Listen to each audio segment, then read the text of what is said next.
Florida's news source. This is Fox 4 News at 10. But the people living here said that they thought this was a a halfway house. The people living here thought it was a halfway house. Interesting. Interesting? Yeah.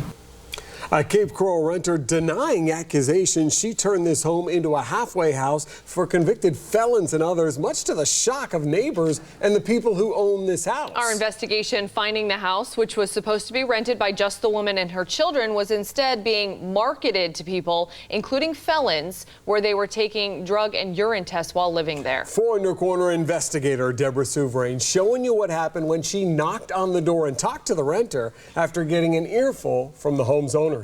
Deborah? Amy and Patrick, now this is the home right behind me. The homeowners tell me they have no doubt that the person they rented this home to has turned it into a halfway house for convicted felons. And they tell me this is why. It's a welcome packet and it has house rules for the people living here, including things like agreeing to random drug tests. Keith and his fiancée Sharon showed me the home he owns and has been renting to a woman and her children for nearly 2 years. But they tell me recently when they stopped by the home, complete strangers answered the door. This is how we found out. We said, hi, we own this home. Who are you? They said, oh, we live here.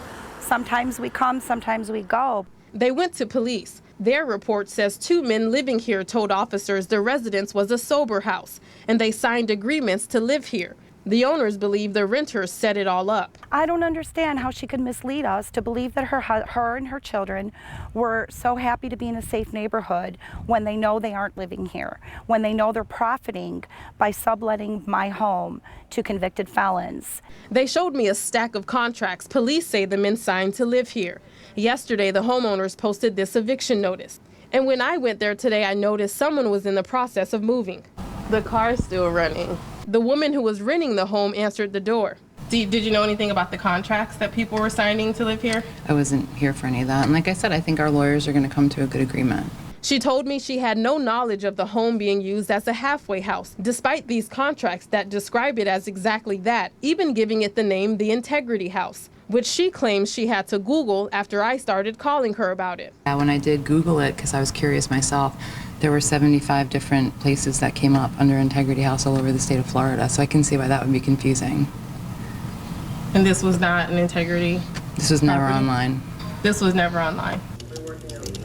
When I looked up the Integrity House of Cape Coral online, this Facebook link came up, but the actual page has been taken down. But the homeowner snapped these screenshots of the Facebook page before it was deleted, and the address listed is their home address. I also contacted the agency which certifies these types of businesses. I was told an application was filed for this address, but it was denied because it required the permission of the property owners, who tell me they still can't believe this happened. I'm embarrassed, I'm humiliated, and I just don't want this to happen to anybody ever again. I hope they move out.